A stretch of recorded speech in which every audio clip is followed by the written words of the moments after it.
Waspada phishing, teknik rahasia peretas. 3 detik yang menentukan keamanan data. Stop, verifikasi, klik. Apa itu phishing? Teknik rahasia peretas untuk mengambil alih akun Anda.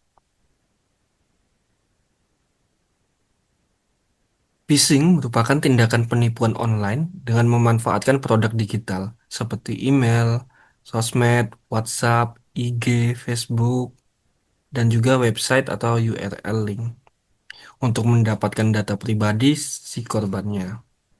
Adapun beberapa jenis phishing yang umum ditemukan.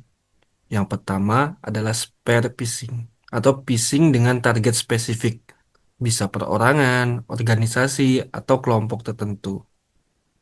Yang kedua adalah whale phishing atau phishing yang menargetkan individu penting dalam suatu organisasi, seperti CEO, eksekutif, dan juga pejabat lain.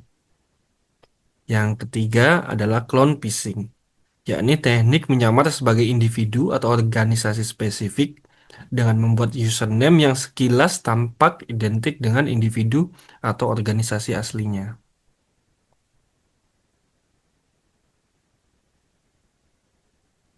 Lalu, apa sih yang bisa membantu kita untuk menentukan apakah suatu pengiriman itu masuk kategori phishing atau bukan? Yang pertama adalah mengecek pengirim yang mencurigakan. Biasanya pengirim yang mencurigakan adalah sumber yang tidak jelas atau alamat emailnya atau username-nya biasanya perpaduan antara huruf dan juga angka karena mereka mencoba mengcloning dari si akun aslinya. Yang kedua, biasanya adanya permintaan informasi pribadi yang sifatnya sensitif, bisa berupa kata sandi, nomor kredit, rekening bank, dan juga yang lain-lain. Yang ketiga, biasanya melampirkan URL yang mencurigakan. Sekilas mungkin seperti alamat website yang sah, tapi begitu kita coba arahkan kursor kita ke atas link yang dilampirkan, maka akan muncul alamat aslinya dan ternyata websitenya berbeda dari website alamat asli tersebut. Yang keempat adanya ancaman atau penekanan waktu. Biasanya untuk mengetahui ini phishing atau enggak, si pelaku akan menegaskan waktu tertentu kapan si korban harus mengakses baik itu link, aplikasi, ataupun data-data lain yang perlu kita isi. Yang kelima adalah lampiran yang mencurigakan, bisa file.exe, bisa file lain-lain. Nah, yang baru-baru terjadi mungkin kita sudah mendengar di mana di WhatsApp undangan online untuk pernikahan, tapi begitu kita klik, ternyata bukan undangan, melainkan menginstal aplikasi. Itu perlu kita perhatikan lagi. Lalu apa yang harus kita lakukan dan apa yang perlu kita hindari untuk mengamankan data kita dari teknik phishing? Yang pertama dan paling penting adalah teliti dalam melihat alamat sumber atau pengirim. Karena itu langkah yang sangat penting. Biasanya teknik phishing memanfaatkan kecerobohan kita dalam membaca sekilas dari pengirimnya. Misal, ada pengirim dari Bank BRI, tapi di alamatnya ternyata huruf I-nya diganti dengan tanda seru atau angka 1.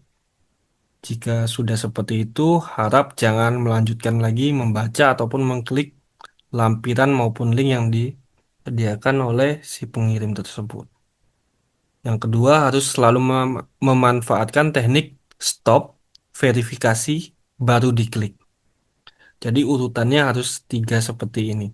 Kita stop dulu, kita verifikasi bisa dengan membaca ulang sumber pengirimnya, membaca ulang URL yang dilampirkan, atau kita verifikasi dengan orang yang lebih tahu, baik itu tim IT kita, ataupun jika emailnya menyamar sebagai vendor, kita pastikan ke PIC vendornya. Jika si pelaku menyamar sebagai rekan kerja atau atasan, kita pastikan lagi ke rekan kerja atau atasan yang biasa kita gunakan untuk komunikasi, apakah benar ini dari mereka atau bukan.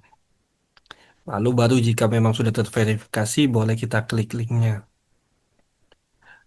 Lalu memanfaatkan website virustotal.com. Di sini rekan-rekan dapat mengecek apakah suatu alamat website atau URL link itu termasuk kategori malware, ransomware, atau serangan phishing lainnya. Karena di website ini di seluruh dunia melaporkan terkait kegiatan phishing. Misal ada baru terkena phishing dengan website gratisiphone.com. Mereka akan langsung memasukkannya ke sana, jadi kita bisa mengecek apakah sudah ada yang pernah melaporkan link yang baru saja kita terima itu di website tersebut. Yang terakhir adalah kurangi mengikuti giveaway dari akun mencurigakan. Karena siapa yang tidak suka dengan barang gratis? Tapi barang gratis ini biasanya cuma dijadikan embel-embel untuk mendapatkan data sensitif kita. Jadi kita harus bisa lebih cermat dalam menentukan pilihan hidup.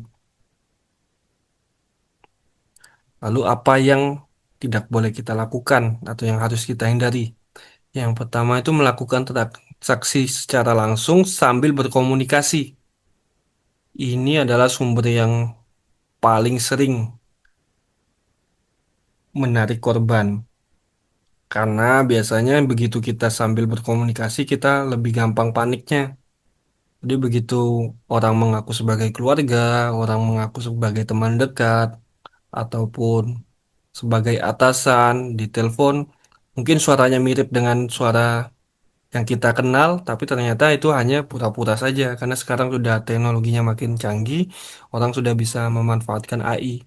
Selama mereka dapat sampel data suara kita, mereka bisa membuat satu paragraf dan langsung meminta AI untuk membuatkan narasi dengan suara seperti si targetnya. Jadi harus berhati-hati, hindari mengirim uang ataupun bertransaksi saat masih menelpon, saat masih mengirim email, saat masih WhatsAppan, seperti itu. Yang kedua adalah panikan dan asal klik link hanya karena membaca adanya ancaman atau tuntutan tenggat waktu untuk akses lampiran URL tertentu. Nah, jadi begitu kita dapat email yang menyatakan harus dikirim tanggal sekian, jam sekian, jangan langsung diikuti. Kita stop dulu, verifikasi, baru klik. Harus terus diingat tekniknya. Yang ketiga sudah disinggung tadi, gampang tergiur dari giveaway, karena memang kolam paling banyak dari teknik phishing itu adalah dari sistem giveaway. Prosesnya meminta data sensitif seperti password, nomor rekening, nomor KTP, dan lain-lain.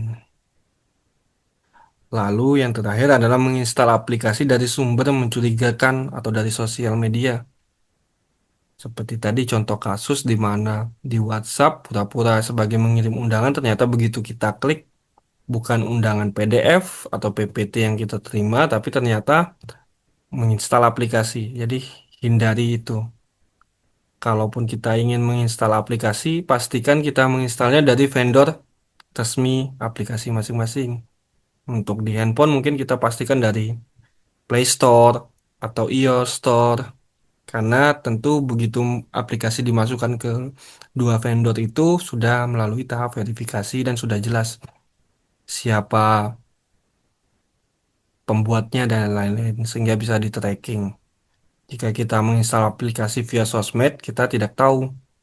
Kita sulit untuk men-tracking ini aplikasi siapa yang buat. Seperti itu. Lalu mitigasi dan dampaknya. Apa yang perlu dilakukan jika sudah terlanjur menjadi korban serangan cyber? Yang pertama, kita bisa memanfaatkan website haveibeenpwned.com untuk mengecek apakah data kita sudah pernah bocor dari aplikasi tertentu. Jika sudah, maka pastikan kita langsung mengganti password tersebut di aplikasi tersebut. Yang kedua adalah keluarkan semua device atau perangkat dari daftar perangkat terhubung di aplikasi kita. yang terindikasi telah diretas, baik itu Facebook, Twitter, IG, Line, dan lain-lain. Yang ketiga adalah uninstall atau hapus aplikasi mencurigakan yang tiba-tiba terinstall di perangkat kita. Jadi biasanya tanpa kita sadari tiba-tiba ada aplikasi baru yang sebenarnya kita sendiri tidak pernah install ataupun tidak pernah gunakan. Nah, bisa langsung dihapus saja. Yang keempat adalah selalu aktifkan fitur two-factor authentication atau multi-platform authentication untuk mempersulit peretas dalam mengakses akun Anda. Lalu dampak apa sih dari teknik phishing atau kata sandi lemah yang sudah berhasil dijebol oleh teknik phishing tersebut? Ya, kita bisa kehilangan akses akun, data kita bisa dicuri, bahkan kita bisa mendapatkan kerugian finansial, baik itu secara langsung, uang kita langsung diambil, atau si pelaku berpura-pura sebagai kita untuk menguras finansial dari orang-orang di sekitar kita. Maka, kita harus lebih dapat bijak untuk mengklik link yang dikirim ke kita. Selalu ingatkan diri sendiri untuk memanfaatkan teknik stop, verifikasi, baru diklik. Dan urutannya harus tiga itu. Baik, mungkin itu saja yang dapat saya sampaikan. Terima kasih atas perhatiannya. Tidak ada data yang benar-benar aman di internet, namun kewaspadaan adalah pelindung terbaik dari kebocoran data. Stop, verifikasi, baru diklik.